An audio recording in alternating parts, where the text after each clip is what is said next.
Bonjour Swan, Merci de ta visite dans notre région. merci à toi de m'avoir invité. Merci. Tu es auteur, formateur en développement personnel et passionné de la psychologie comportementale, de la spiritualité et l'ésotérisme. Oui, Et l'ésotérisme. et oui, l'ésotérisme, surtout l'ésotérisme. D'accord.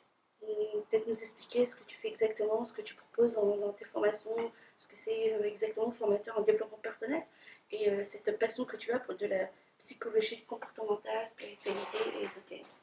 Alors, formateur en développement personnel, c'est le titre générique qu'on emploie à notre époque et qui est de circonstance. C'est un petit peu le titre qu'on se déclare en tant que formateur, voilà, etc. Voilà. Ça, c'est le titre générique. Ensuite, bon, ce que je fais plusieurs choses. J'ai plusieurs cordes à mon arc, et comme beaucoup de gens à notre époque. Je fais d'abord des cours par correspondance. Ce sont des cours par correspondance de psychologie ésotérique, on va en parler après sûrement. Dans ces cours-là, ce sont des cours qui durent 3 années, donc c'est quand même pour des gens qui ont un certain niveau d'investissement personnel, c'est-à-dire qui veulent vraiment s'améliorer, qui veulent être des personnes heureuses, parce que le but c'est le bonheur de la psy-éso, comme on dit. Psy-éso étant la contraction du mot psychologie ésotérique, pour éviter de devoir dire à chaque fois psychologie ésotérique, alors on dit psy-éso. Voilà. La psy-éso. Oui, c'est un peu dur on s'y fait. C'est un peu dur au départ, psy-éso. Il y a même quelqu'un sur Internet qui m'a dit, c'est quoi schizo que vous répétez souvent? Je dis non, c'est pas schizo, c'est psy-éso. Voilà, donc c'est pas tout à fait, enfin, c'est un peu différent. Voilà. Donc, dans mon travail, dans mon métier, parce que j'en ai fait mon métier depuis quelques années, d'abord, il y a cette formation à distance, puisque ce sont des cours par correspondance, et ça permet à des gens qui sont un peu de partout. Il y en a qui sont en Afrique, il y en a qui sont, j'en ai pas au Tibet pour l'instant, mais il y en a qui sont au Japon, qui sont dans les îles, voilà.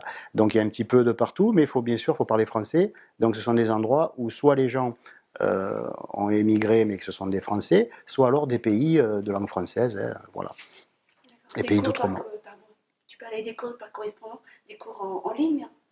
Alors non, c'est pas vraiment en ligne. D'abord, ce sont des cours qui sont sous forme de PDF, que je compresse, je mets sur Internet, et les gens reçoivent un lien, ils le téléchargent. Donc ils reçoivent 4 leçons par mois, ça leur fait une leçon par semaine, et à ce moment-là, ils ont un suivi personnalisé sur un forum.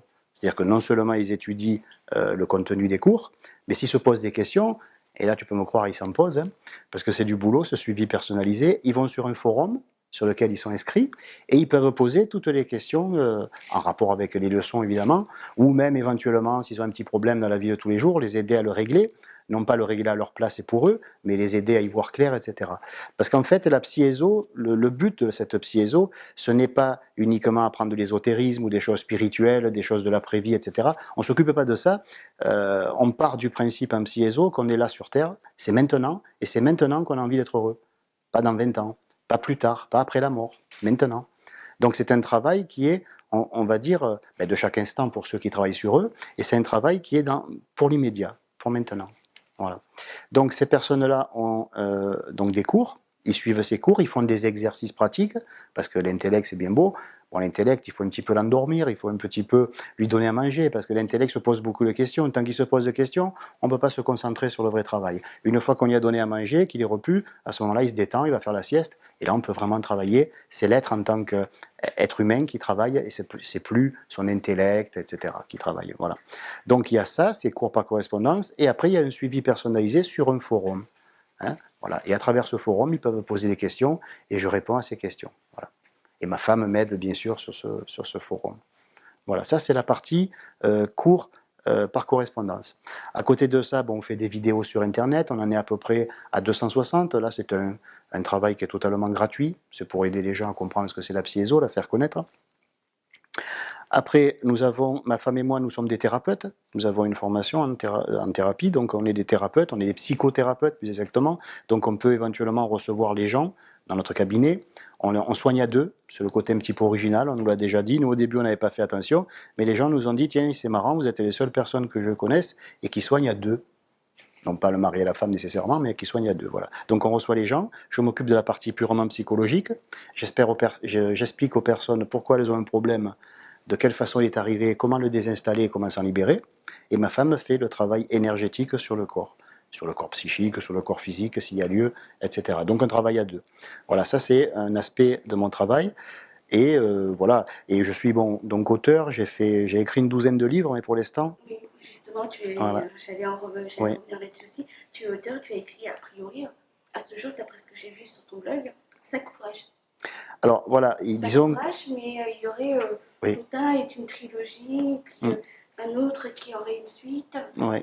Tu peux nous en dire davantage, s'il te plaît? Oui, en fait, pour l'instant, on n'a pas fait le format papier parce qu'au début, j'avais discuté avec quelqu'un qui disait que, bon, avec le fait du papier, on est obligé d'utiliser les arbres, bien que maintenant, il y a d'autres moyens. Mais bon, j'étais un petit peu contre ce truc d'abattre des arbres pour créer du papier, pour faire des livres. Bon, donc on a fait les livres numériques, ce qu'on appelle, hein.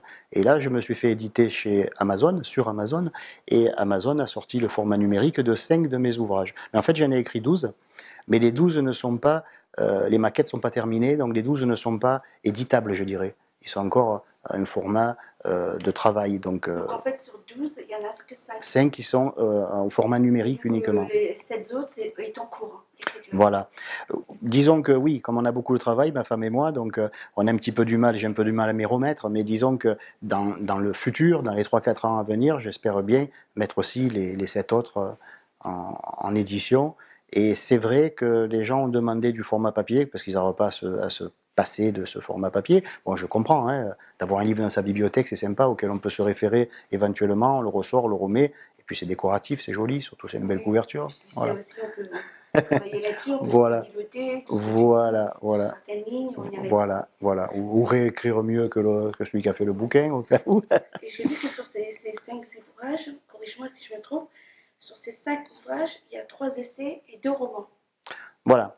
Il y a les deux, pourquoi? Parce que les essais, c'est vraiment quelque chose de... Ça peut être un peu froid aux yeux de certains qui ont besoin un petit peu de s'animer, de s'intéresser. Donc pour ceux qui aiment étudier, j'ai fait les essais, de manière à ce qu'il y ait vraiment la connaissance pure et dure, hein, sans fioriture. Et pour ceux qui aiment le style un petit peu aventureux, le style un petit peu qui ont besoin de se détendre en même temps qu'ils étudient, ben, je fais le style romancé. Donc bien sûr, les romans ne sont pas réels dans le sens, les acteurs, les protagonistes, on va dire, ne sont pas réels, bien sûr. Ce ne sont pas des histoires vraies, mais le contenu, ce dont il est question au fil de ces romans, tout est vrai. Tout est réel. Bien sûr, ce sont des lois et des principes du fonctionnement de l'esprit que je fais passer à travers un mode romancé, parce qu'il m'a semblé que ça pouvait plaire à certains, et je pense qu'il faut écrire pour tout le monde, et non pas pour ceux qui aiment étudier d'une manière austère. Il faut aussi écrire pour ceux qui aiment bien se détendre. Et ma foi, c'est pas incompatible de se détendre et de s'instruire en même temps. D'accord. Tu, tu, tu veux bien citer les titres de ces 5 ouvrages? La nouvelle initiation. Alors, la nouvelle initiation, c'est une manière d'expliquer aux gens de quelle façon ils peuvent, à partir d'éléments extérieurs, en faire une synthèse et s'initier eux-mêmes. Autrement dit, c'est plus une initiation qui passe par le biais de quelqu'un d'autre, il n'y a plus de tiers, c'est simplement la personne qui, à travers, on va dire, certains éléments, parce qu'on ne peut pas non plus se faire, on n'est pas des self-made men, hein, comme on dit, c'est à la mode, on ne peut pas se construire soi-même, c'est pas possible. Parce que celui qui ignore ne peut pas être celui qui s'enseigne lui-même, hein, ça me paraît évident. Donc, avec cette nouvelle initiation, je laisse passer l'idée que l'on peut, à travers des livres, des écrits, des échanges, des cafés-débats, des conférences, etc., des cours même, pourquoi pas, on peut se créer une espèce de synthèse personnelle qui soit complètement, comment on pourrait dire, qui puisse nous correspondre beaucoup mieux qu'un enseignement. Parce qu'une personne qui suit un enseignement, ben, elle suit l'enseignement. Et moi, je dis que ça serait bien que l'enseignement suive l'homme, et non plus l'homme l'enseignement. Voilà. Et à ce moment-là, c'est toute une suite de révélations, comment un être humain qui se supposait ordinaire apprend en fait qu'il est un être extraordinaire.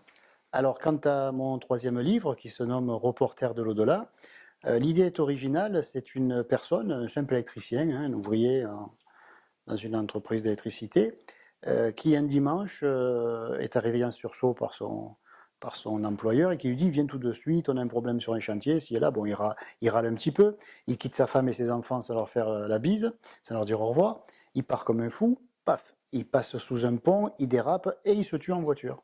Mais lui, il ne le sait pas. Et à partir de ce moment-là, il va mettre des jours, des mois, à réaliser comment on peut être mort et en être conscient. Parce que pour être conscient qu'on est mort, c'est pas possible. Hein. Si on est mort, on n'est plus conscient, selon la terminologie ordinaire. Et là, il réalise que non seulement il n'est pas mort, mais qu'en fait, il a jamais été aussi conscient que ça, qu'il n'a jamais été aussi bien, qu'il s'est jamais aussi senti libre, etc. Et donc, il va vivre un tas de choses dans l'au-delà, et un beau jour, il va faire la rencontre, on va dire, d'un médium, on va appeler ça comme ça sera pour simplifier, qui vit en Corse, et il le rencontre, et à travers ce médium, il lui raconte son expérience, et le médium se fait fort de faire un livre en son nom. Donc il fait un livre, mais la vedette, c'est ce Christian Balmain qui est mort, et qui veut expliquer ce que c'est l'après-vie, et surtout le phénomène le plus important qui est dans ce livre, où on fait apparaître le fait que de simples électriciens qui se croyaient être, en fait il s'aperçoit qu'il est toute chose, qu'il est uni à toute chose, qu'il n'y a aucune séparation entre les êtres, qu'il n'y a aucune séparation. Il rencontre même Gautama, le Bouddha, etc. Il discute avec lui. Bon, voilà, ça c'est dans les autres volets. Et c'est un livre qui a été fait en 3 volets. Donc le premier volet, c'est celui-là, Reporter de l'au-delà. Le second volet s'appellera plus tard Enseignement, Rencontre avec un mage rouge. Et le troisième volet, Enseignement d'un mage rouge. Voilà. Tu as écrit également un quatrième et un cinquième dont le nom de Cain. Comment? Le titre, c'est Le nom de Cain. Ah, le nom de Caïn, voilà. Cain. Le nom de Caïn, oui, oui. De Caïn de la Bible, hein, le célèbre Caïn qui était le frère d'Abel et qui était le fils d'Adam et Ève. Voilà. Le nom de Caïn, bon. Voilà, le titre laisse pas trop présumer du contenu, mais c'est vrai que c'est plus quelque chose d'autobiographique, je dirais. Je parle un petit peu à travers le personnage, je parle un petit peu de ma propre expérience, de comment j'ai vécu, comment j'ai ressenti pour la première fois un contact, comment j'ai eu l'impression un jour que dans ma poitrine, l'univers venait m'exploser dessus, etc. Et comment j'ai pu arriver petit à petit à me rendre compte que les religions, c'était pas... Il y a quelque chose qui n'allait pas dans les religions, il y avait quelque chose qu'on nous cachait, ou quelque chose qu'on ignorait, et que du même coup on nous cachait, par nécessité puisqu'on l'ignorait, etc. Voilà, donc c'est un livre qui est pas vraiment autobiographique, parce que il est un petit peu... C'est un roman, hein, donc il est romancé, mais disons que dans les grandes lignes, je parle en connaissance de cause, puisque c'est un petit peu en 80% de mon expérience personnelle. Voilà. D'accord, et enfin le cinquième, la clairvoyance. La clairvoyance ou l'attention lucide, en sous-titre. Alors la clairvoyance, c'est quelque chose d'un petit peu particulier, c'est un mot qui est propre à la psyéso, ça vient de clarté, ça vient de voir. La clairvoyance, c'est l'acte de voir clairement la vérité, parce que dans vérance, il y a vérité. La clairvoyance, c'est cette capacité que peut avoir un être une fois qu'il s'est débarrassé de tous ses oripeaux, de toutes ses identifications, de toutes ses programmations, de toutes ses limitations en quelques mots. À partir du moment où il s'est débarrassé de tout ça, il s'aperçoit qu'en fait, il est ce qu'il est. Et s'il apprend à se connaître, s'il apprend à s'accepter en l'état, comme on dit, autrement dit qu'il s'aime tel qu'il est, il s'aperçoit d'un phénomène extraordinaire. Dès l'instant où la personne s'aime telle qu'elle s'accepte, qu'elle va même au-delà de l'acceptation, mais qu'elle rentre dans qu'est-ce que j'aime, ce que je suis, ce qui peut paraître un peu bizarre, mais peut paraître bizarre, mais dès que la personne commence à aimer ce qu'elle est, il se passe un phénomène extraordinaire, elle peut aimer tout le monde. Ça ne veut pas dire qu'elle va se jeter dans les bras de tout le monde, ça veut dire qu'elle est capable d'accepter tout le monde tel qu'il est, mais tel qu'il est vraiment. Pas quand il est en crise, pas quand il est jaloux, pas quand il est en réaction, mais quand il est vraiment lui-même. Voilà. D'accord. Tu proposes également à tes lecteurs des éditions à la carte. Sur ton blog, c'est quoi exactement? Alors, je l'ai proposé, mais maintenant, normalement, j'aurais dû annuler la page. Mais les éditions à la carte, c'était quoi? C'était par exemple, la personne m'envoyait un thème au hasard. Ça pouvait être l'âme, ça pouvait être le soi, ça pouvait être la projection psychique, qu'on connaît mieux sous le nom de dédoublement ou voyage astral. Quel que soit le thème qui lui plaisait, je lui faisais je parlais de ça, je lui faisais ce qu'on appelle une monographie, qui traite un seul thème à la fois. Hein. Donc je lui faisais une petite plaquette, un petit livret d'une trentaine de pages, où je traitais du mieux que je pouvais, à fond, on va dire, avec du mieux de mes connaissances, ce sujet-là. Voilà. Mais ça, bon, on a arrêté parce qu'il y avait vraiment trop de demandes, et des fois, c'était des demandes qui partaient un petit peu dans tous les sens, et les gens n'avaient pas trop bien compris le système, c'était vraiment une monographie, quelque chose qui traite un sujet à la fois. Voilà. Donc du coup, je l'ai arrêté, mais je n'ai peut-être pas levé. Tu as dû peut-être lire juste avant que j'enlève la page ou juste avant que... Maintenant, je ne le fais plus. Voilà, on ne le fait plus ça. Parce que ça aurait été impossible. Je pensais au départ qu'il allait y avoir une dizaine de personnes par an. Et en fait, il y en avait trop et je ne pouvais pas assumer. Voilà. D'accord. Tu proposes également des séminaires que tu animes avec ta femme Oui, Laetitia. Beretti, oui, Laetitia, ma compagne, ma moitié, on va dire. celle qui peut me compléter sans me manquer quand elle n'est plus là. Ça, c'est un truc extraordinaire. Hein. Comment être complété par quelqu'un sans se sentir à moitié vide une fois qu'elle s'en va. Ben, il suffit de trouver quelqu'un qui est à moitié nous, alors qu'on est déjà à moitié complètement nous. Voilà, donc ma moitié, donc Laetitia, elle le met dans les séminaires, c'est-à-dire que selon le séminaire qu'il y a, si ça a une tendance plutôt psychique, où il faut faire des travaux sur les gens, personnellement pour les aider, ben, c'est elle qui intervient. Et dans la partie purement, on va dire, verbiage, qu'il faut expliquer, à ce moment-là, c'est moi qui parle parce que j'aime placer 2 ou 3 mots à la suite. J'aime bien. J'aime bien me parler, voilà. Donc ces séminaires, bon, c'est assez vaste, hein, il y a pas mal de sujets, en tout on en a 7, mais ce qu'on fait le plus souvent maintenant, ce sont les séminaires de magnétisme supérieur. On fait se relier à soi-même, qui est vraiment notre dada, notre vedette, notre petit bébé, on va dire, se relier à soi-même, qui est vraiment spécial. Et on fait des séminaires sur la radiesthésie, des séminaires sur ce qu'on appelle le rayon horizontal, etc. Voilà, il y a plusieurs thèmes, mais disons que maintenant on met l'accent surtout sur le magnétisme supérieur. Autrement dit, le magnétisme où il y a une connaissance, une formation, hein, bien connaître le corps humain, comment il fonctionne, tout ça. Le magnétisme supérieur, se relier à soi-même. Bon, ça, il faudrait un roman pour expliquer ce séminaire-là. Et par exemple, la radiesthésie. Voilà, on fait surtout ça actuellement. Mais en tout, il y en avait 7. Et à un moment donné, c'est vrai qu'on les faisait tous. Et après, on s'est aperçu qu'on pourrait condenser, en supprimer un ou deux, et condenser dans les autres séminaires, euh, les premiers séminaires que nous avions faits, qui étaient complets, oui, mais sur lesquels on pouvait rajouter quelque chose, sur lesquels vous pouvez venir se greffer encore d'autres informations. Et de 2 jours, ils sont passés à 4 jours. Donc les séminaires sont sur 4 jours. Voilà. D'accord, je te remercie. Pour revenir, tu évoquais précédemment le psy ESO. Mhm. Donc, qu'est-ce que c'est que le psy ESO technique? Ah, la partie technique de la psyéso. Voilà. Alors, c'est un truc qui me paraissait intéressant, qu'on en a parlé des années avant de commencer avec Laetitia, on en a parlé ensemble. Les gens, on le voit bien sur Internet, que ce soit sur Facebook, que ce soit de partout, les gens ont une approche de la connaissance qui est uniquement, je dirais, elle est cardiaque, on va le dire comme ça. Elle est cardiaque, c'est-à-dire qu'ils sont dans l'acceptation de l'autre, ils sont dans l'amour, dans la compassion, etc. Mais quelque part, c'est bien d'aimer les autres, mais si on ne les comprend pas, c'est bien d'aimer les autres, mais si on ne se connaît pas soi-même, si on ne comprend pas qui nous sommes, alors on se demande qui aime qui. Parce que si celui qui témoigne de l'amour ne sait pas qui il est, ne sait pas comment il fonctionne, et qui témoigne de l'amour à des gens sur lesquels il ne sait rien, qui ne les comprend pas, aimer c'est bien, aimer c'est un pis-aller quelque part. Quelqu'un est dans la souffrance, vous lui envoyez de l'amour, bon il se sent un peu mieux, mais ça ne règle pas ses problèmes. Dans la psyéso, on dit souvent pour s'amuser qu'on est des scientifiques de l'esprit, ou des techniciens de l'esprit, ou des mécaniciens de l'esprit, etc. Selon la personne que j'ai en face, j'arrange un petit peu la sauce. Mais en fait, mécanicien de l'esprit, c'est très bien. On explique aux gens comment fonctionne l'esprit. Quand une personne ne sait pas comment elle fonctionne, elle ne sait pas pourquoi il y arrive ce qui lui arrive. Elle subit sa vie, mais elle ne vit pas. Elle ne sait pas ce que sera le lendemain, elle ne sait pas si elle sera encore vivante, elle ne sait pas pourquoi elle est là, elle ne sait pas où elle va, elle ne sait pas d'où elle vient, elle sait que ses parents c'est un tel ou une telle parce qu'on leur a dit, mais il n'a pas assisté à sa naissance, celui qui apprend que ses parents c'est monsieur ou madame un tel. Donc il est obligé de faire confiance. Dès le départ, on ne sait pas, on ne sait rien. Donc la psyéso, la psychologie ésotérique, qui veut dire, si on traduit en français rapidement, ça veut dire l'étude de l'intériorité de l'âme. Hein, parce que psychologie, c'est psyché logos, l'étude de l'âme. Et entre autres, hein, le mot logos veut dire aussi étude, loi, étude, etc. Et on appelle ça, l'ésotérisme, c'est ésotérikos, le grec qui veut dire dedans, intérieur. En grec, ésotérikos, dedans, intérieur. Donc, quelqu'un qui étudie la psychologie ésotérique étudie la partie la plus intériorisée de l'être humain. C'est pas qu'il s'occupe pas de l'extérieur, c'est que pour un moment, il laisse l'extérieur, parce qu'il bougera pas, c'est bon. Hein, une fois qu'on se lève tous les jours, l'arbre il est planté au même endroit, la voiture est garée au même endroit, la maison est toujours au même endroit.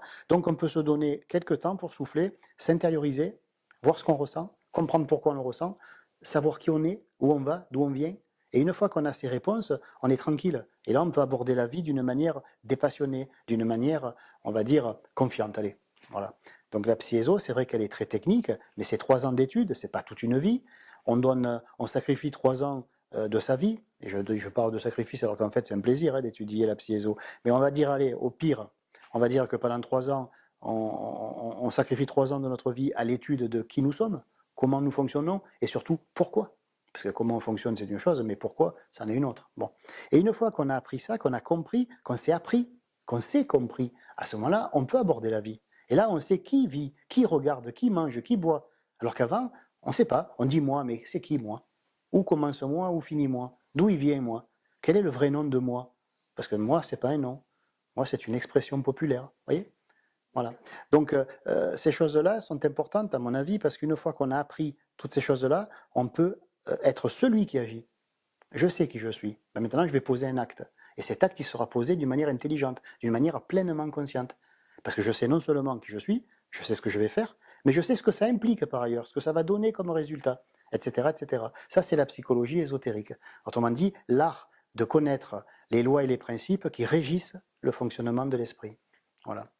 D'accord. En somme, c'est de moi pour aller à soi. Voilà, c'est-à-dire du moi qui est cette étiquette un petit peu extérieure, qui est un petit peu notre carte d'identité. Je m'appelle comme ça, je suis né à telle époque, mes parents s'appelaient comme ça, ou s'appellent toujours comme ça s'ils sont encore dans leur corps, comme on dit, ou encore en vie. Mais tout ça, ça veut rien dire, c'est rien. Le fait de savoir que, par exemple, qu'on est né en Suède, ça fait pas de nous, ça fait de nous un Suédois certes, mais ça fait pas de nous un homme heureux ou malheureux. Qui est né en Suède? Moi. Mais qui est moi? Ah oui, mais comment tu y vas? Je sais pas. Voilà, la seule réponse que peuvent faire les gens quand on dit mais qui es-tu? Ils vont dire ben, je vais te parler de ce que je fais. Non, pas ce que tu fais, qui tu es. Et les gens ne savent pas qui ils sont. Et ne sachant pas qui ils sont, du coup, tout le reste est faussé. C'est comme si on faisait une partition et qu'on parte sur une fausse note et on la continue. Ben, tout est faussé. Il est très important de savoir qui nous sommes, où nous allons, d'où venons, etc. Voilà. On n'est pas obligé non plus de commencer par le commencement, par la fin. On n'est pas obligé de suivre des études pendant 25 ans. Mais il est important, il me semble, de savoir qui nous sommes.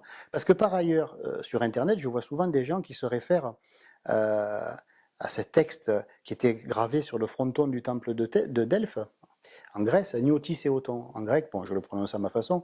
Niotis et Oton, on l'a traduit par connais-toi toi-même. Et on va dire par induction, et tu connaîtras l'univers et les dieux. Bon, soi-disant. Bon, on n'a pas besoin de connaître l'univers et les dieux, mais une fois qu'on se connaît soi-même, on s'aperçoit que tout est relatif à soi-même. Même quand on écoute, c'est nous qui écoutons. Mais qui est nous? On ne sait pas. Quand on pose un jugement, c'est nous qui posons le jugement. Mais qui nous sommes? On ne sait pas. Voilà. Donc, si on peut dire aux gens, oh, il y a un dicton qui dit connais-toi toi-même et tu connaîtras l'univers et les dieux. Ok. Alors, j'ai envie de dire où commence l'étude. À quel moment quelqu'un propose une étude de soi? Est-ce qu'il y a des gens qui proposent l'étude de soi? Est-ce qu'il y a des gens qui proposent d'expliquer la conscience, d'expliquer l'esprit, d'expliquer, à part Franck, bien sûr. Voilà, Franck Athème. Mais bon, je veux dire par là que sans non plus faire des études pendant 25 ans, encore une fois, on peut au moins savoir quelle est la différence, je ne sais pas, entre la conscience et l'esprit, le mental, les émotions. Qu'est-ce qui produit des émotions? Est-ce que l'émotion arrive avant la pensée ou est-ce que la pensée précède l'émotion? Les gens ne savent pas. En quoi le fait de changer ma pensée va changer mon vécu? Et si oui, je veux savoir pourquoi. Mais les gens ne se posent pas de questions. Et comme ils ne se posent pas de questions, pourquoi veux-tu qu'ils reçoivent des réponses de la vie? Ils ne reçoivent aucune réponse de la vie. Donc du coup, ils sont coupés de la vie. La vie a l'impression de les bouder. Ils ont l'impression que la vie les boude. Mais la vie ne les boude pas. La vie ne peut que répondre à un questionnement. Si ce questionnement est absent, il y a absence de réponse parce qu'il y a absence de questionnement, tout simplement. D'accord. Je te remercie. Je t'en prie. J'ai vu également en fait, tu es un passionné de la lecture, Mhm. tu dévores la littérature spirituelle, entre autres, Mhm. depuis ton plus jeune âge. Mhm.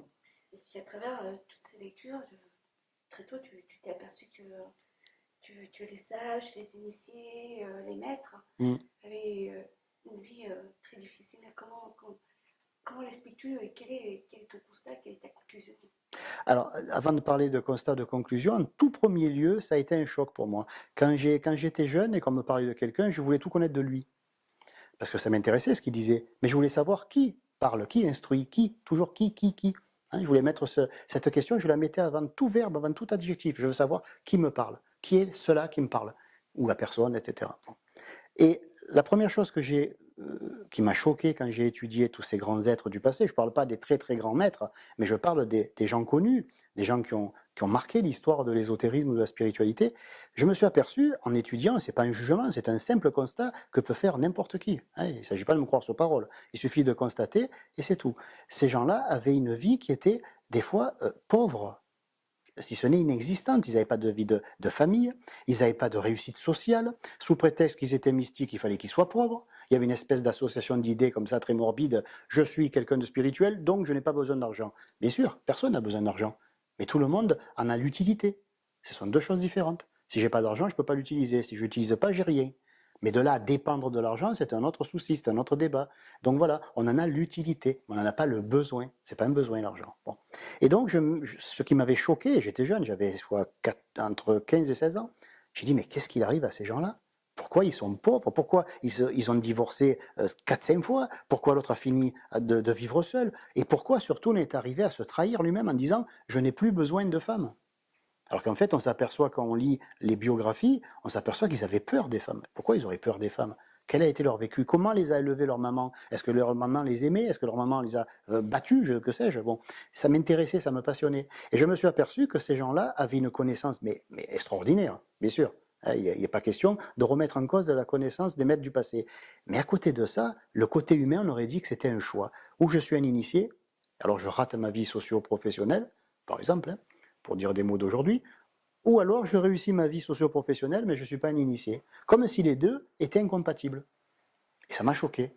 Et donc j'ai voulu en savoir plus. Donc j'ai lu beaucoup de livres, j'ai lu 2000 livres à peu près, en quelques années, et j'étais jeune et j'adorais ça, et puis j'avais le temps, la vie a fait que j'avais le temps de lire, alors j'ai lu, et je dévorais ces ouvrages, et ça me manquait, et je me suis dit, mais il faut aller plus loin. Donc j'ai essayé des ordres initiatiques, je suis rentré dans un ordre initiatique, j'y suis resté pendant 20 ans, mais il manquait encore quelque chose. J'ai étudié les religions comparées, ça me passionnait. Je me disais, merde, mais il y a un tronc commun entre toutes les religions.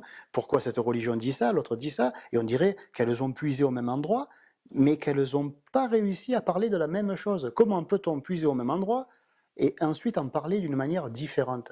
Donc il y avait quelque chose qui faisait différer. Il y a un tronc commun, on dit tout le temps, il y a un tronc commun, et après les religions, les traditions, etc., se sont construites autour. Ok, mais pourquoi à partir d'un tronc commun, on peut avoir des branches différentes? Si je plante un arbuste qui est je sais pas moi, un chêne, j'aurai pas des branches de platane et des branches de cerisier, j'aurai des branches de chêne. Alors pourquoi à partir d'un chêne on aurait des branches différentes? Et c'est ça qui m'interpellait, qui me questionnait, et tant que j'ai pas eu la réponse, ben j'ai pas lâché le morceau. Et je me suis aperçu qu'en fait, en effet, il y avait une connaissance de base, il y avait une très ancienne connaissance que j'ai rencontrée quand j'avais une vingtaine d'années, que j'appelle la voie de la sida, hein, que je nomme, voilà, voilà, la voie de la sida. Et en fait, pour moi, je me suis rendu compte que des gens comme le Maître Jésus, des gens comme Gautama, le Bouddha, le Sakyamuni, tous ces gens-là étaient soit vivants en en Orient, pardon, soit étaient passés par l'Orient et avaient suivi cette voie de la sida qui apparemment était celle de tous les maîtres et tous les grands maîtres. Tous les êtres du passé qui avaient poussé le plus loin possible la connaissance, ils avaient eu accès à ce qu'on appelle la voie de la sida. Alors bien sûr, avec les siècles, ça s'appelait différemment, selon les latitudes, selon les traditions, etc. Mais il y avait toujours ce tronc commun que je connais moi sous le nom de voie de la sida, qui peut avoir d'autres noms. Ben, on va dire que on pourrait dire que toute personne qui étudie le fait normalement pour se connaître. Mais une fois qu'on se connaît, il se passe un phénomène extraordinaire. Non pas qu'on connaît l'univers et les dieux dans l'absolu, parce que ce serait bien prétentieux, mais on s'aperçoit que l'univers et les dieux, tout ça c'est en nous. On a tout en soi. Et qu'une fois qu'on connaît soi, on connaît soi de tout le monde. Même si c'est pas français, je ne vais pas le dire autrement. On connaît soi, il n'y a qu'un seul soi, il n'y a qu'une seule conscience qui est partagée simultanément par tous les corps. C'est ça qu'enseigne la voie de la sida. Et une fois qu'on sait ça, on se dit, mais bon sang, mais c'est bien sûr. S'il n'y a qu'une seule conscience, qu'elle est partagée en simultané, il n'y a pas de temps, il n'y a pas d'espace, elle est partagée en simultané par tous les corps. À ce moment-là, pourquoi les corps réagissent différemment à partir d'une même chose? Pourquoi dans ce verre-là, je verse de l'eau, ça devient vert, dans ce verre-là, ça devient jaune, dans ce verre-là, ça devient bleu? Ben, simplement parce que dans ce verre-là, il y avait déjà un sirop qui était jaune ou qui était vert, de la menthe, du citron. Dans ce verre-là, ça devient rouge parce qu'il y avait déjà un fond de grenadine. Donc on s'aperçoit qu'à partir du même mot, on a des sirops de grenadine, de menthe, etc. Simplement parce que chaque verre est incapable de se proposer en tant que rien. Il faut qu'il soit quelque chose. Il faut qu'il ait son grain de sel à mettre. Il faut qu'il ait moi. Il faut qu'il dise j'existe. Alors qu'en fait, il fait plus qu'exister, il est. Il n'y a pas mieux que d'être. Être, c'est quelque chose de phénoménal. Lui, il veut exister dans le temps, dans l'espace. Il veut vraiment durer, il veut vraiment faire quelque chose. Et du coup, ben, c'est vrai que les grands maîtres du passé, ou les maîtres du passé, on appelle ça comme on veut, se sont rendus compte qu'à un moment donné, le problème, ben, c'était le moi humain. On peut l'appeler autrement, on peut l'appeler l'ego, on peut l'appeler, voilà. Nous, on dit le moi en psyézo, mais bon, Toutes les appellations sont bonnes du moment qu'on s'entend et qu'on sait de quoi on parle. Et ce petit moi humain qui est en souffrance, qui est souvent en crise, qui fait des crises d'adolescence, qui fait des crises de la soixantaine, etc. Tous ces petits moi-là, c'est autant de grenadines, de menthe, de citron, etc. C'est ça qui teinte ce qui n'en a pas de teinte. Or, ces grands maîtres du passé se sont dit, ben, je vais enlever le sirop, et il restera l'eau. Et une fois qu'ils ont enlevé le sirop, autrement dit, une fois qu'ils ont nettoyé leur moi de tout ce qui n'était pas ce quelque chose que les hindous appellent cela, homme, hein, cela, eh ben, ils s'aperçoivent qu'en fait, ils sont reliés à quelque chose, mais qui est géant. Alors bien sûr, après, ils peinent à reprendre des expressions du genre, alors il y a telle tradition, telle tradition. Ils peinent parce qu'ils se disent, mince, mais toutes ces traditions viennent du sirop. Aucune de ces traditions sont cela, puisque cela, c'est l'eau qui est teintée des sirops. On va arrêter cela, on va garder cela et on va arrêter le sirop. Voilà. Donc c'est ça la voie de la sida, c'est ça le tronc commun. Et la psyéso, comment elle se positionne par rapport à la voie de la sida? Ben, la voie de la sida, on va dire que c'est bac plus 12, et la psyéso, ben, c'est bac plus 1. Voilà, bac. Voilà. C'est quelque chose qui est beaucoup plus facile d'intégrer, de présenter. Voilà, c'est quelque chose qui est. Et après, les gens, ben, s'ils veulent aller plus loin, parce que le but de l'enseignement, et j'en aurais terminé, ce n'est pas d'instruire les gens, c'est de les brancher à eux, les relier à eux-mêmes. Hein, et une fois qu'ils sont reliés, leur dire voilà, maintenant vous pouvez vous brancher. Bon, chacun le voit à sa façon. Je fais ce mouvement, mais c'est pas en l'air, c'est pas dans le ciel. Se brancher avec des fréquences vibratoires de très haut niveau. Et là, on reçoit le véritable enseignement. Parce que sur Terre, ce qu'on a, j'allais dire c'est du pipi de chat, donc je vais pas le dire, mais on va dire que sur Terre, on a quelques connaissances pour faire mumuse, pour s'amuser, pour voilà. Mais à partir de ça, on peut arriver à se brancher, et une fois qu'on est branché, on est en direct avec l'eau pure, l'eau qui n'a aucune teinte. Et là, on s'aperçoit que non seulement on peut contacter cette eau, mais cette eau est en train de se contacter elle-même à travers nous. Parce que nous sommes cette eau qui s'est oubliée, on va le dire comme ça, et qui se retrouve. Voilà. Il n'y a pas eu de temps, il n'y a pas eu d'espace entre les deux. C'est des retrouvailles permanentes. C'est une alchimie de l'individu qui réalise qu'il a toujours été ce après quoi il courait. Alors il s'arrête de courir et quand il s'assoit, il s'est atteint. Voilà. Ta conclusion sur la vie des maîtres, leur tribulation, Oui, c'est vrai, je me suis éloigné. la conclusion. Alors, ben, ma conclusion, c'était que ces gens-là avaient un a priori sur soi, un a priori sur eux, un a priori sur la vie. Ils se disaient, comme je suis quelqu'un qui suit un enseignement de haut niveau, je dois avoir un comportement impeccable. Or, comportement impeccable est incompatible avec je suis un être humain. Quand on est un être humain, on ne peut pas avoir un comportement impeccable, puisque le comportement impeccable est tout sauf humain. Donc on ne peut pas. Ça serait comme dire je veux devenir parfait. Alors si tu veux devenir parfait, il faut que tu cesses d'être un homme. Il faut que tu cesses d'être une femme. Voilà. Donc c'est ça qu'ils n'avaient pas réussi à atteindre. Ils avaient atteint de très hauts sommets de connaissances, de perfectionnement, même du soi. Mais au niveau humain, il y avait quelque chose qui restait là et qui les alourdissait. Ils se disaient, tiens, ici par exemple, c'est un exemple tout bête que je prends qui pourra peut-être faire hérisser certains, mais pourquoi pas. Ces maîtres-là du passé, ils prenaient par exemple une femme, et si jamais ils avaient un désir pour une autre femme, ils le vivaient très mal. Mais vraiment très mal. Ils se remettaient en cause. Ils remettaient en cause tous leurs acquis parce qu'ils avaient jeté un regard concupissant sur une autre femme. Et moi j'ai envie de dire, mais ils étaient des humains avant tout. Ils étaient des humains qui étudiaient des choses parfaites, mais ils n'étaient pas obligés de devenir. De toute façon, ils le sont déjà. Quelque part, on pourrait même dire, et ça va être le mot de la fin par rapport à cette question, on pourrait dire que, puisque Dieu et nous, ça fait un. Alors, nous sommes humains à la place de Dieu, et Dieu est parfait à la nôtre de place. Et comme ça, les vaches sont bien gardées. D'accord. Parce que tu as énormément lu tout ça, je présume que tu as étudié tout ce qui a été écrit dans les écoles mystères, les écoles initiatiques, etc. Tout ça. Oh, j'ai eu le temps, 20 ans, d'éplucher ouais, tout ce qui existe, oui. Mais chaque fois, je trouvais qu'il manquait quelque chose. Je dis pas que c'était pas bien. Je dis que moi, il me manquait quelque chose. Et ce qui me manquait, bien évidemment, c'était moi. Mais moi est quand même majuscule, on va le dire. Ce qui manquait à cette connaissance, c'était soi. Chacun parlait de soi, mais personne ne devenait soi. Chacun parlait de niveau à atteindre, et apparemment, personne ne l'atteignait. Parce que pour moi, le plus haut niveau, c'est le plus bas. Le divin, on ne le trouve pas en montant en fréquence, on le trouve en descendant sous terre. C'est le fameux vitriol, je ne sais pas si tu connais.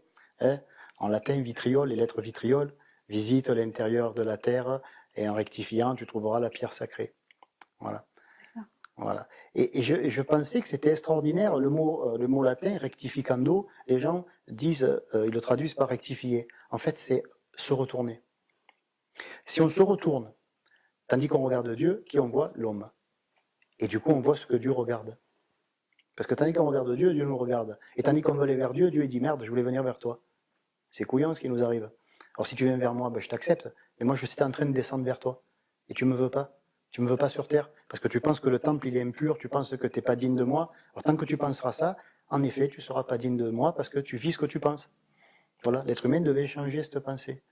Et dès l'instant où on se dit, mais c'est vrai, pourquoi je vais monter vers Dieu? Dieu est déjà moi à ma place dans le ciel. Allez, on va le dire en termes simples. Alors moi, je suis Dieu à sa place sur terre. Et c'est ça qui est extraordinaire. L'homme reste l'homme, la femme reste la femme, et c'est pour ça qu'ils sont un couple uni. Parce que personne ne veut aller prendre la place de l'autre. Personne ne va à la rencontre de l'autre. Les deux sont déjà rencontrés, les deux sont déjà unis. Hein, comme dirait peut-être Franck, dans un aimant, il y a le plus, il y a le moins. On ne voit pas le plus aller vers le moins alors que c'est le même aimant. Ils sont déjà en train de s'aimer et de se respecter, d'être à équidistance, ils ne bougent pas. Voilà. Donc là, c'est la même façon. Il faut qu'on soit les représentants de Dieu sur terre, et eux, lui, ils nous représentent dans le ciel, on va dire. Voilà. Tout ça pour dire que l'être humain, il faut qu'il arrête avec ses idées de perfection, ses idées d'amour universel. Comme il est dit des fois dans la Bible, si tu n'y arrives pas à aimer ce voisin qui est à côté de toi, et que tu vois tous les jours, comment veux-tu arriver à aimer le Père qui est dans les cieux et que tu ne vois jamais? Bon, mais ça, je trouve que c'est très beau, c'est très poétique, mais ça a un sens. C'est vrai que si nous n'arrivons pas à aimer tout le monde, alors commençons par aimer la personne qui nous est la plus proche, ben nous-mêmes. Et après, à partir de soi, irradier vers l'extérieur et se dire, bon, mais je vais essayer d'aimer ma femme, mes enfants, peut-être mon père et ma mère, si je leur en veux pas trop, pour le mal qu'ils m'ont fait, croyant me faire du bien, etc. Et petit à petit, on élargit, on élargit. Et si on part en disant, c'est l'amour universel, on a déjà atteint le bout, ben, on n'a plus qu'à revenir. Et à la fin, on finira tout seul, alors. Voilà. D'accord. Je vais changer un peu de sujet, tout en restant un peu... J'aimerais que tu m'expliques ce que c'est que la Kundalini. Ah, la Kundalini. Ah oui, là, il y aurait beaucoup à dire là-dessus. Je vais essayer de faire court. Oui, C'est un véritable défi pour moi. Alors, la Kundalini, c'est l'énergie résiduelle du Saint-Esprit. Alors, comment on peut dire ça? Quelle est la différence entre l'eau tiède et l'eau chaude? Ben, c'est de l'eau, mais une est tiède et l'autre est chaude. On va dire qu'il y en a une des deux qui a un peu refroidi entre-temps, hein, parce qu'elle a été un peu laissée de côté, donc elle a refroidi.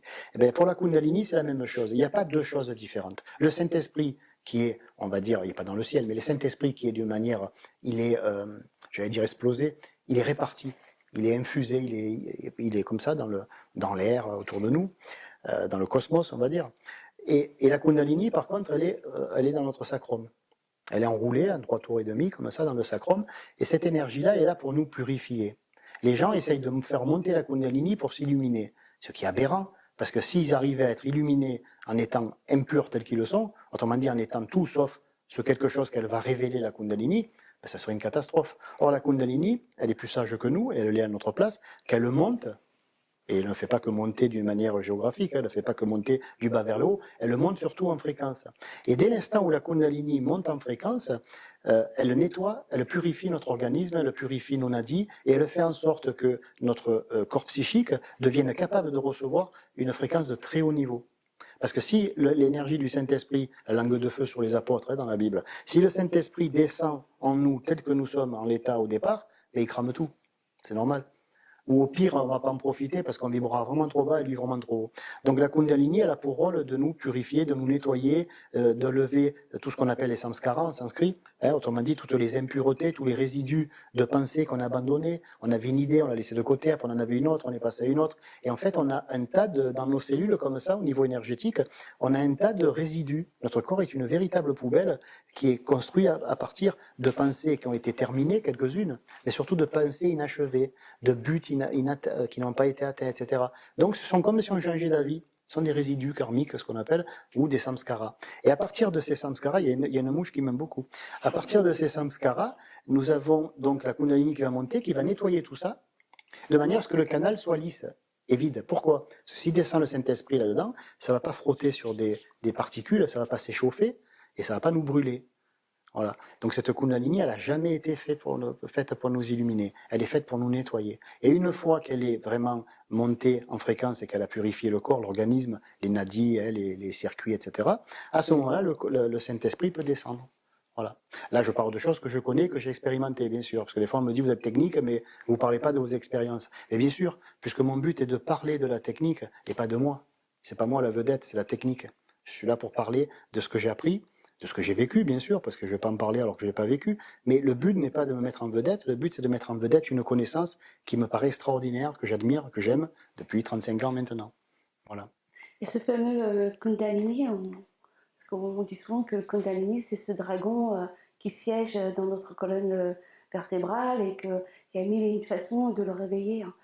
Et qu'il faut réveiller ce dragon en nous, ce Kundalini, et j'ai envie d'être un peu, pardon, un peu d'être coquine. Euh, il y a une idée qui me vient, c'est on dit que le Kamasutra, c'est dans le Kamasutra qu'on réveille le Oui. Kundalini. Non, alors, Corrige-moi. voilà, non, non. En fait, on peut pas parler de ces choses-là si on les a pas étudiées en profondeur. Il y a 3 feux dans le corps. Il n'y a pas qu'un seul feu. Il y a un feu électrique, un feu froid, etc. Mais je ne veux pas le dire comme ça parce que c'est l'ancienne formulation.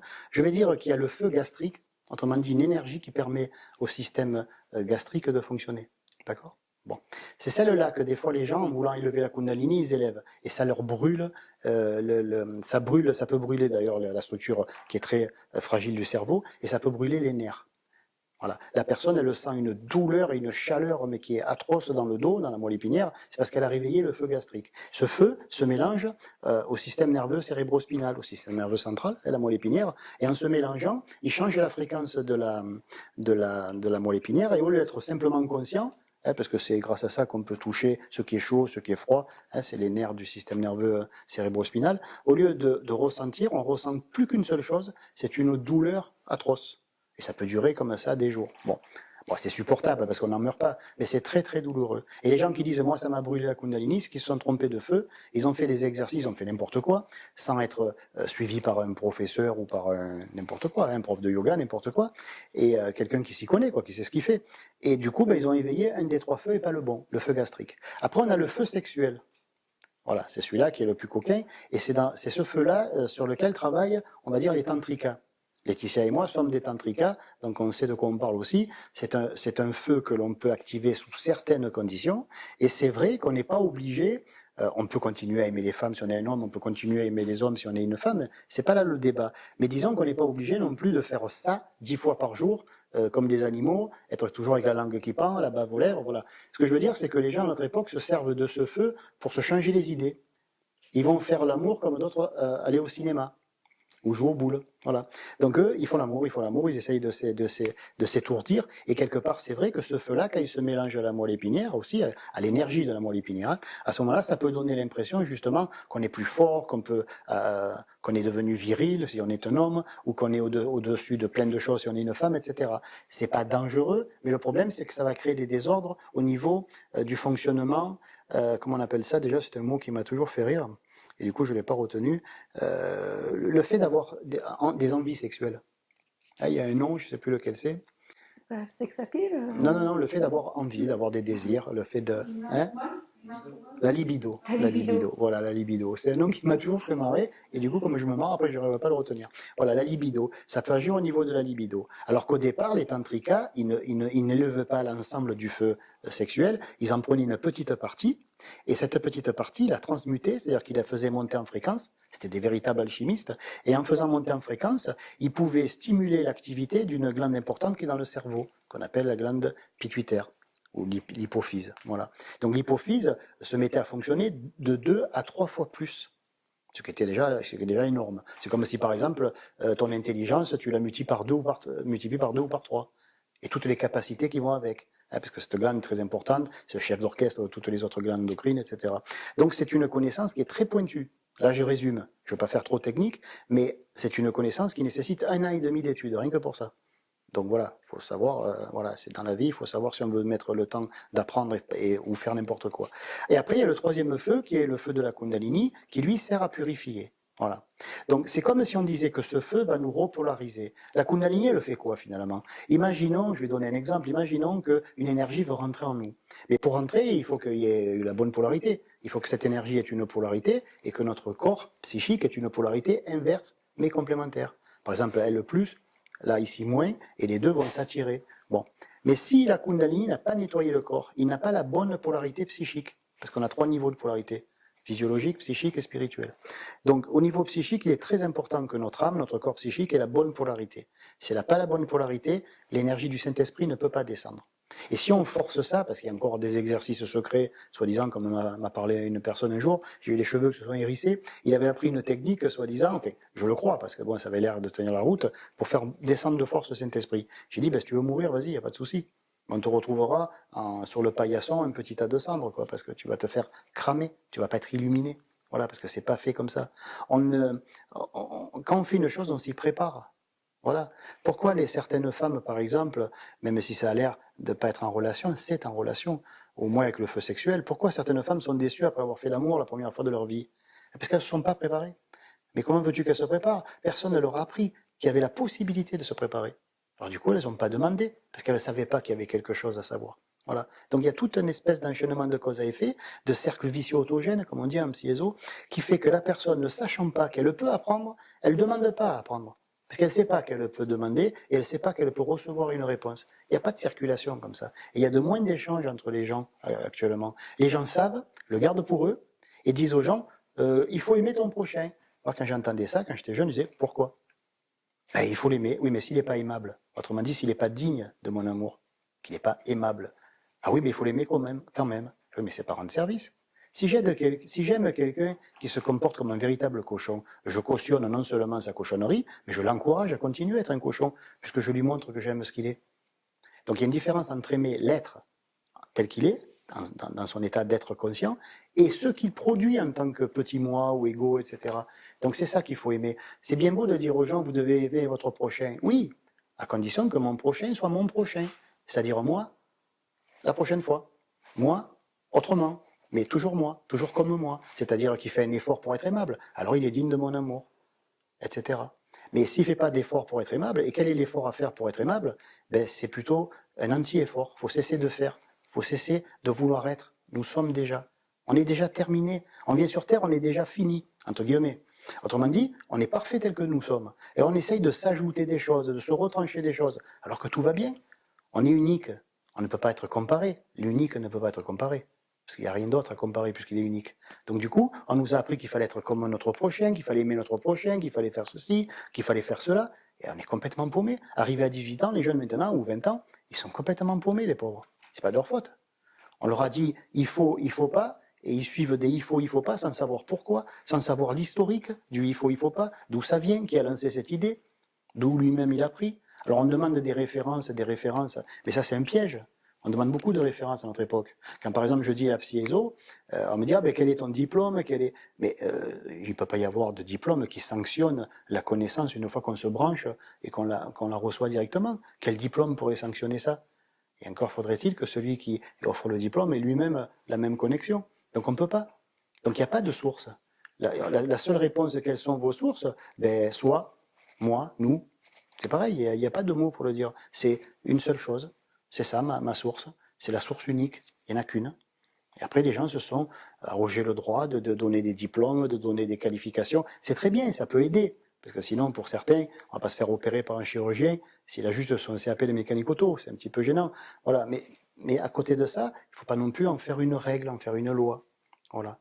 Donc moi, si tu me demandais mes sources, je te dirais, je serais bien en peine de te les donner, à moins que tu te branches et que tu reçoives les mêmes que moi. C'est pas les sources, c'est une seule source. Mais cette source, elle coule en des millions de ruisseaux.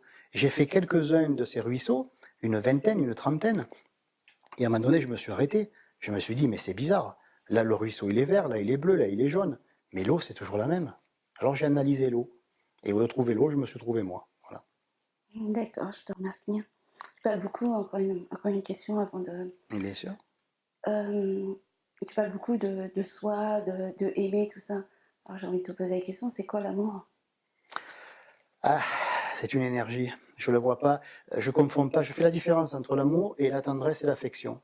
Entre êtres humains, il se produit deux choses généralement. Il y a l'attirance sexuelle, il y a l'attirance sensuelle. Bon, l'attirance sexuelle, bon, c'est ce que c'est, il n'y a pas de souci. Et les gens pensent souvent qu'ils s'aiment parce qu'ils ont envie de faire l'amour les uns et les autres. Bon, Bon, on va dire que c'est une façon de considérer l'amour. Après, il y a l'attirance sensuelle, qui n'est pas, il n'y a pas de connotation sexuelle. On peut avoir une attirance sensuelle avec quelqu'un qui déborde d'énergie, qui déborde de gaieté, qui déborde d'amour, pourquoi pas, hein, voilà. Mais à ce moment-là, on se dirait, oui, mais finalement, comment il fait pour déborder d'amour? Il déborde d'énergie, alors. C'est qu'on déborde d'amour, on déborde d'énergie. Alors l'amour n'est pas quelque chose qui est quantifié par les émotions, c'est quelque chose qui est presque de l'énergie pure. J'ai rencontré des gens qui étaient pleins d'amour, mais ils ne se sont pas amusés à me dire je t'aime. C'est là je leur ai mis une baffe. Je leur ai dit mais tu me prends pour un âne, tu ne peux pas m'aimer, tu es dans l'amour. L'amour, c'est comme un état. Quand on est dans l'eau, on ne dit pas à quelqu'un qui est à côté de nous, t'as vu comme mon eau, elle est agréable. On sait très bien qu'il jouit de la même chose, puisqu'on ressent la même chose, on est plongé dans la même eau. Donc pour moi, l'amour ne rentre pas en ligne de compte avec l'affection, la tendresse, les sentiments, etc. Ce sont des choses différentes. L'amour, pour moi, c'est une énergie qui est extraordinaire. C'est une énergie qui, ben, je sais pas, qui fait tenir les planètes entre elles, qui les tient à équidistance, etc.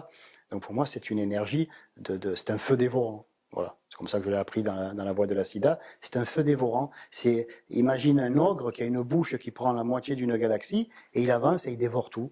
C'est un feu dévorant. C'est quelque chose qui vous saute à pieds joints dans l'âme, non pas pour vous piétiner, mais pour vous câliner. Mais c'est pas quelque chose de sensoriel, c'est pas quelque chose de. On peut dire j'aime ma femme, oui, mais c'est un amour humain. Autrement dit, c'est une sensibilité, c'est de l'affection, c'est d'une tendresse infinie. Mais c'est pas l'amour. L'amour, c'est une énergie qui est quelque chose d'extraordinaire. C'est le pouvoir divin en action. Voilà.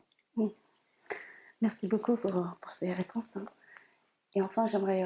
As-tu des projets, hein? Parce que je crois Ah oui, savoir que tu mets beaucoup de choses en place. oui. On a des projets parce que il faut savoir une chose, c'est que Laetitia et moi, donc, nous enseignons la psyéso, donc c'est notre revenu principal, on en a qu'un.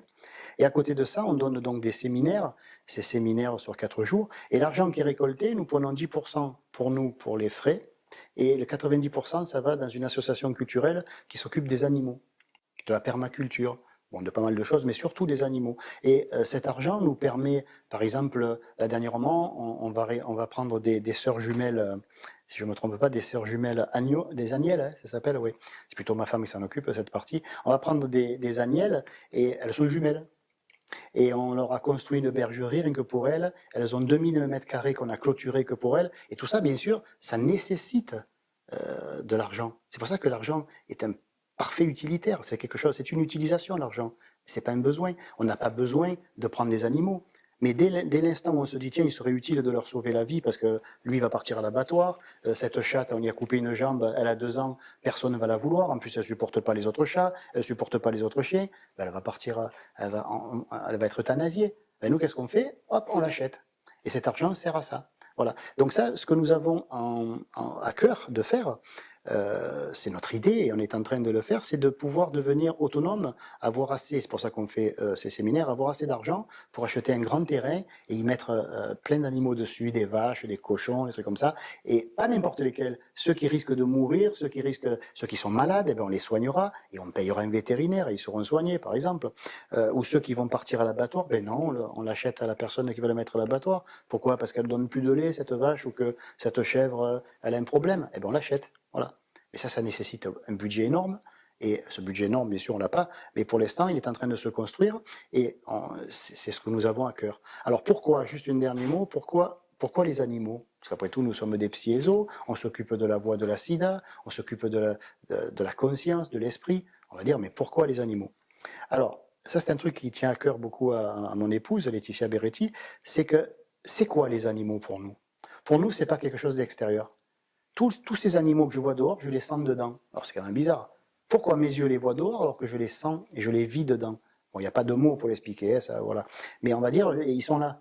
L'animal, il est là, il me fait baie, et je vais le regarder, mais pourquoi je le regarde alors que je le sens ici? C'est parce qu'il est là. L'animal est en moi. Qu'est-ce que les animaux?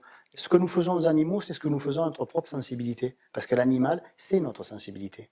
En nous, nous avons les minéraux, les végétaux, les animaux. On inclut tout ça, hein, comme on le disait tout à l'heure.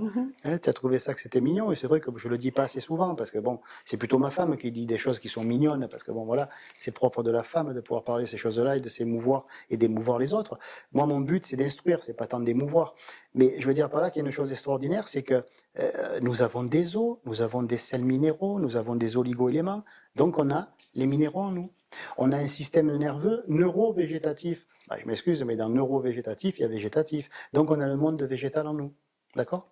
Et on a des émotions, on a une âme, anima, hein, quelque chose d'animal, on a quelque chose qui nous anime, hein, parce que c'est ça l'âme, hein, ce qui nous anime. Et qu'est-ce qui nous anime? Nos pensées et nos émotions. Or, si les pensées sont typiques de l'homme, l'émotion est partagée dans une large partie par l'animal et les hommes, mais surtout l'animal. Donc quelque part, recueillir des animaux, c'est recueillir nos émotions. C'est pour ça que dans la Bible, à un moment donné, il y a comment il s'appelle, quand Caïn et Abel viennent faire des offrandes, hein, on en a parlé aussi tout à l'heure, Caïn cultive les champs. Caïn, c'est celui qui sème des graines, etc. Donc Caïn, c'est l'intellect. Hein, voilà, c'est simple. Bon. Et il y a Abel qui, lui, s'occupe de faire paître les moutons. Hein. Donc des animaux qui sont paisibles, des émotions de paix, des émotions de tranquillité, hein, qu'on appelle shanti en sanskrit. Bon, et on dit qu'à chaque fois que Caïn et Abel vont voir le Seigneur, qui représente la conscience, hein, c'est symbolique à la Bible, hein, et donc cette conscience qui est le Seigneur, qui est au-dessus de tout, et on dit que chaque fois que Caïn vient, ben, le Seigneur il boude un petit peu, hein, mais il agrée automatiquement les offrandes de Abel. Pourquoi? Parce qu'Abel représente cette sensibilité. Ça veut dire quoi? Ça veut dire que notre conscience s'appuie plus volontiers sur ce qu'on ressent que sur ce qu'on pense. Parce que Caïn n'est pas quelqu'un qui sème dans les champs. C'est le champ de la conscience, c'est le champ du mental. Donc Caïn représente l'intellect. En fait, c'est pas que la conscience se défie de l'intellect, mais la conscience, c'est que l'intellect, ça peut virer, ça peut aller à droite, à gauche, mais une émotion. Comment dire qu'une émotion n'est pas vraie? Comment dire une émotion qui nous terrasse? Comment dire qu'on n'a pas été terrassé alors qu'on est par terre tout tremblant? Donc on est obligé de se fier à ce qu'on ressent, beaucoup moins qu'à ce qu'on pense. C'est pour ça que c'est pas que le Seigneur, qui n'est pas Dieu bien sûr, c'est un symbole. Le Seigneur, c'est-à-dire notre conscience, qui est souverain grand maître de notre vie, la conscience, elle préfère s'appuyer normalement sur ce qu'elle ressent et pas sur ce qu'elle pense. Parce que les pensées vont et viennent, tandis que les émotions sont véritables. Voilà. D'accord, je te remercie. Est-ce que tu peux nous rappeler ton site, ton blog, pardon? Mon blog, c'est le blog Vivre Livre. Alors c'est HTTPS, je crois, bon ça je ne me rappelle jamais, www. Bon là où c'est intéressant, c'est thebefore.vivrelivre. Alors The Before, ça s'écrit THE B4.fr Vivre Livre. Voilà. D'accord. Et enfin, avant de te donner le mot de la fin, quel est ton livre? Un livre dont tu aimerais que les auditeurs lisent? Un livre qui t'a touché, un livre que tu as envie de partager? Toi qui es un féru de la lecture, un très grand lecteur. Ouais, ben oui, mais ouais. Au milieu de plus de 2000 livres dont tu as lu, lequel? Ben, le 2001. De quoi? Le 2001. Le 2001e livre que j'ai lu. Oui. Hein, et celui qui m'a le plus touché, tu as dit? Oui. Eh ben, c'est le livre de ma propre vie, c'est moi. C'est quand j'ai commencé à me lire, au lieu de lire à l'extérieur, j'ai lu à l'intérieur, et là j'ai été touché, j'ai été même renversé, parce que j'ai compris, parce que j'ai vu, parce que j'ai appris.